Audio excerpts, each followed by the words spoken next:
Okay, so what is EBS? EBS is Elastic Block Store, which is basically storage for EC2. What it means that you cannot use EBS anywhere other than EC2. So when we create a volume or EBS volume, we can only attach it to EC2 instances. But before that, let's dissect the name first. The name is Elastic Block Store, and why it is called block store. So the reason it is called block store because EBS is a block level storage. Now what is block level storage? So let's see this. So let's say we have a storage of size 100 GB. What happens is that this 100 GB is broken down into multiple small chunks, and those small chunks are called blocks. So of course we can have a lot of blocks in a particular storage device depending on the size of the data that you have. So let's say if the block size is 1 MB, then 100 GB would have 100 into 10 divided 24 divided by 1. So that many blocks would be there. But typically the block sizes in operating system is anywhere from 1 KB to 4 KB to 16 KB to 8 KB or something like that. It can be 512 bytes also. In case of big data like in Hadoop, the block size is much higher. But blocks are nothing but breaking down the storage into multiple small pieces. Now let's say I have an application or a Python application or any application for that matter. It can be a database application, it can be Spark, it can be Java application, does not matter. So I have an application which tries to read data from this file. So this is again, as the storage is divided into blocks, and if you have a file, that file which is stored in the storage device would also be divided into multiple blocks. Now whenever we try to read a single record also, what happens is that the application would read an entire block, and if you want to write a single record also, the application would write the entire block. So the minimum unit of reading and writing from the storage is always a block. So even if the record size or the data size that you are trying to read or write is, let's say, 100 bytes, and the block size is, let's say, 4 kilobytes, the entire 4 kilobytes would be read to show the 100 bytes of record to the application. Or if you are writing 100 bytes of data, entire block would be read, only the 100 bytes would be updated, and the entire blocks would be written down. This is not an overhead because reading of blocks and writing of blocks are very fast. 4 KB is a very small size, to be honest. But this read and write are called IO, or input output operation. Whenever we record from storage using an application, this is an IO for read, and whenever we write, that is an IO for write, or input output operation for write. So that's why it is called block storage, because all the operations like reads and writes happen at block level, not at individual storage level. So whenever we get a device, let's say like a plain SSD or hard disk drive or etc., when you connect to it, when you format it, no matter which format, which file extension do you use for the formatting, the read and write would always be at block level. So operations happen always at a block level. Typically, for block size for 64-bit operating systems is anywhere between 8 KB, 4 KB, and 16 KB. And in EBS, the block size is 16 KB by default. And IO means input output operation, as I already mentioned. Now, one block read is one IO, and one block write is also one IO. For read, it is read IO. For write, it is write IO. So the term IOPS or IOPS is basically input output operations per second. It means how many blocks are getting read and written per second. That's what IOPS means. So whenever you see that the IOPS is, let's say, 10,000, that means 10,000 blocks are read and written per second. There can be separate metrics for read IOPS and write IOPS also. EBS actually provides separate metrics for both read and write IOPS. So whenever we see read IOPS, let's say that is 5,000, it means that 5,000 blocks are getting read per second. And if the write IOPS is, let's say, 8,000, that means 8,000 blocks are getting written per second. That's what IOPS is. And as I said, even if the record size is 10 bytes, the entire block is read, the record is updated, and the entire block is written to the storage. I mentioned EC2 instance store, but I did not go into too much of details. So, instance store is nothing but the disks that are physically attached to the virtual server or the EC2 instance. And this is a temporary storage, meaning the data is not persisted in the instance. So if you store some data in the EC2 instance store, that data would not be there if you stop the instance and then start the instance back again. So let's say you have stored some data in EC2 instance store and you have stopped the instance and then you start it again, that data would be gone. So if you start the instance, as I said, if you stop and start, the data would be gone. If we hibernate the instance, which you have seen that we can change the state of the instance from running to hibernate also, even then the data in instance stored would be lost. Now if we change the instance type from, let's say, t2.micro to, let's say, m4.large, then also the data in the instance store would be lost. And of course, if you terminate the instance, the data would anyway be lost. So we have this EC2 instance and the instance stores are attached to the EC2 instance directly. So these are the two instance stores. And if we stop and start the instance, hibernate the instance, if you change the instance type, and if you terminate the instance, the data would be lost. So that's what EC2 instance store is. This is not EBS, by the way. So let's see how EBS is different. So EBS is again a block level storage device, and we attach EBS in storage to the EC2 instances. And typically EBS volumes store application data. So the application can be anything. It can be a big data application, it can be a database application, it can be a Java application, etc.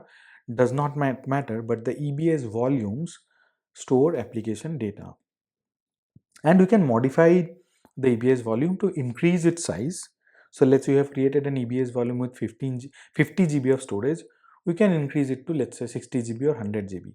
But we cannot decrease the size. Remember that. So EBS does not allow us to decrease the size.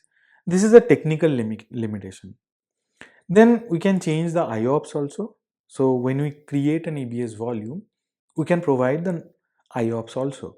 We can change the volume types. We'll talk about volume types in the next slide. And then there is something called multi-attach EBS volumes. So by default, you can attach EBS volume to only one EC2 instance.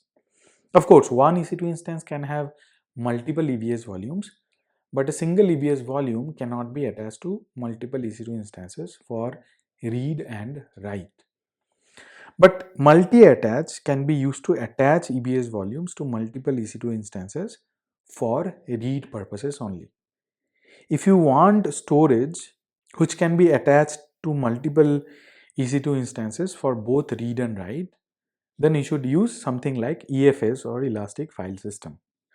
Then let's talk about the EBS volume types. First we have SSDs and HDDs. So now in SSDs there are two types of volumes, the GP2 SSD and GP3 SSD. So GP means general purpose. So GP2 is second generation general purpose SSD and GP3 is third generation general purpose SSD, and this is the latest generation. So the maximum size of GP2 SSD can be 16 terabyte, and the maximum IOPS that GP2 SSD can provide us is 16,000. Each IO size is 16 KB, meaning each block size is 16 KB. And it gives us a maximum throughput of 250 MB per second or megabytes per second. As opposed to that, GP3 also gives us max size of 16 terabyte, max storage size of 16 terabytes.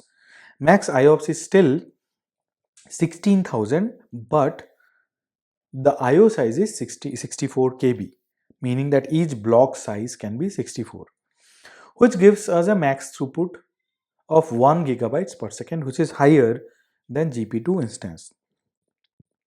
So throughput means reading amount of data per second. Now by default, when you create GP2 volumes, you get 3 IOPS per GB.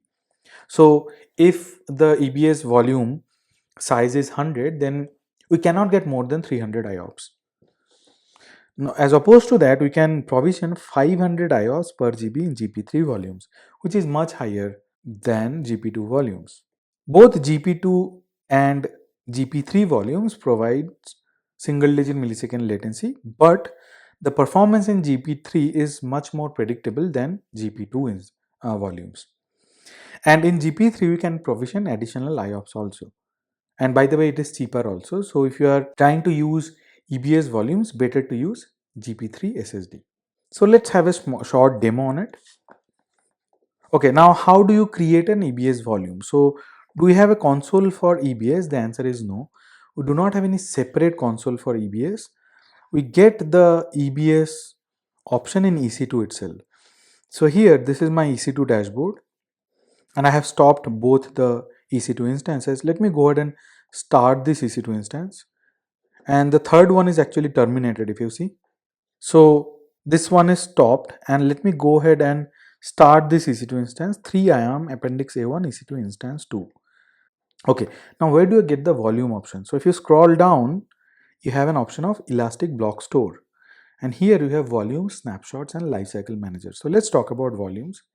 So click on volumes, and of course it will show us the existing volumes. These are the existing volumes that I have, and it will give us option to create a volume also. So let me go ahead and create a volume, and this is where we mention the volume type. So it can be GP3 or GP2. There's something called IO1 and IO2 also, which I have not talked about. So if we select GP2, and if you see, the size is 100 GB and the IOPS that we are getting is 300, and we can get a burst capability of 3000 IOPS also. I'll not go into the details of burst capability as of now. If you increase it to, let's say, 500, then we'll get an IOPS of 1500. So if I make it, let's say, 2000 GB, then I get an IOPS of 6000. And throughput is not applicable for GP2 EBS volumes. The next one is GP3. So if I select GP3, let's say I select 100, but here I can choose the IOPS now, minimum being 3000 and a maximum being 16000 with 64 KB IO size, meaning each block size would be 64 KB. So I can make this 16,000 also.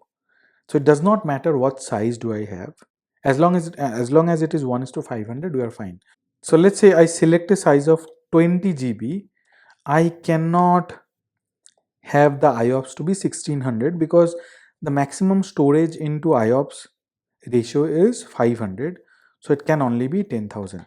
It can be less than 10,000 also. I can mention, let's say, 5,000 also, but it cannot be more than 10,000 because 20 into 500 is 10,000, and that is the maximum ratio in GP3. And we can provision some throughputs also.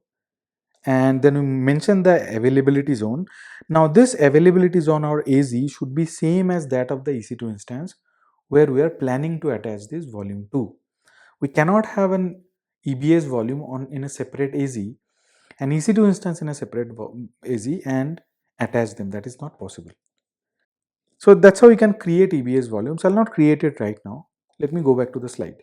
Then we have another type of EBS volume which we have already seen, IO provisioned IOPS or IO SSD.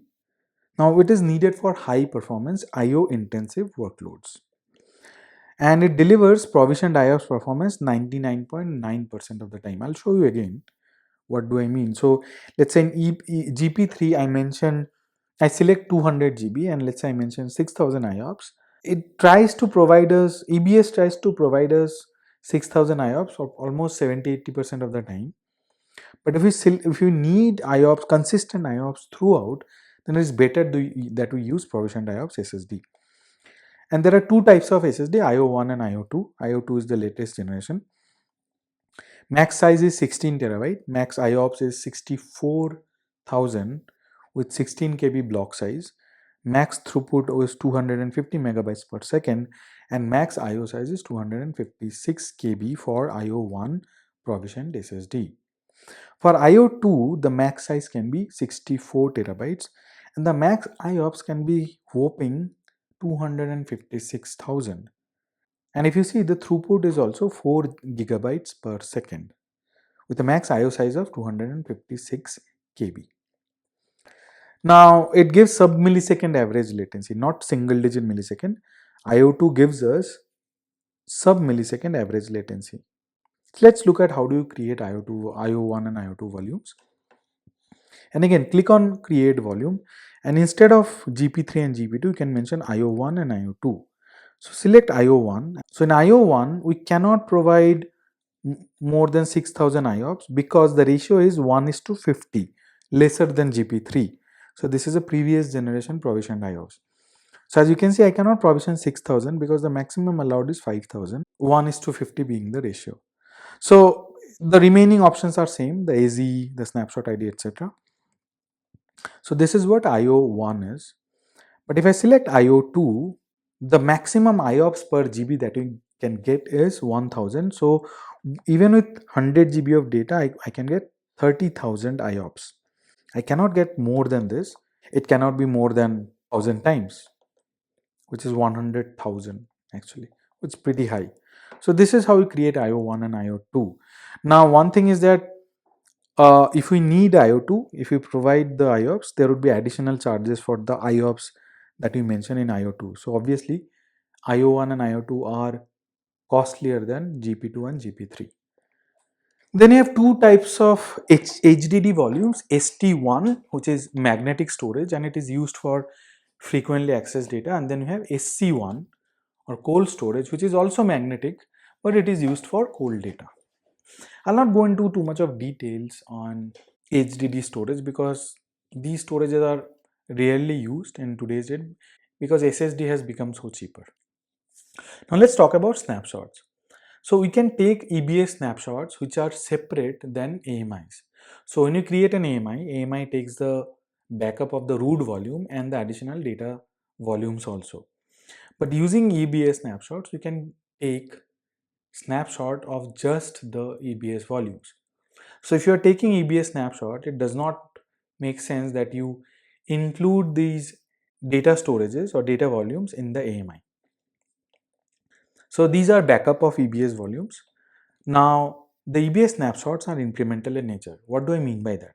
So let's say you have a EBS volume of size 100 GB and you are taking the snapshot for the very first time. So take the snapshot and the snapshot size would also be 100 GB. So this is the first snapshot. Then you make some changes and make some modifications, and the size of those modifications, let's say, is 10 GB. So you have added some record, you have deleted some record, you have updated some record. So size of all those modifications combined together gives us 10 GB of storage or amount to 10 GB. Then if you take a snapshot, the size of the second snapshot would be 10 GB only.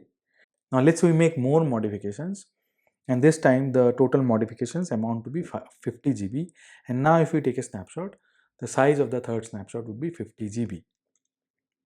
So that's why the EBS snapshots are incremental in nature.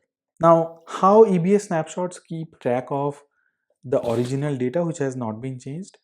So snapshot 2 would have a pointer towards snapshot 1, snapshot 3 would have a pointer towards snapshot 2. So using these pointers, EBS snapshot keeps track of where the data would be or what is the original data which has not been changed. And these snapshots are stored in S3 and we cannot get native S3 access of these snapshots. If you delete, let's say, snapshot 1, what would happen in that case? Because snapshot 2 has a pointer to snapshot 1, does it mean that the data which has not been changed will be lost? The answer is obviously no. Whenever we delete snapshot 1, all the data that has not been changed will be copied over to snapshot 2. Now similarly, let's say if we keep snapshot 1 and snapshot 3 and we delete snapshot 2, then what would happen? All the changes of snapshot 2 would be put in snapshot 3.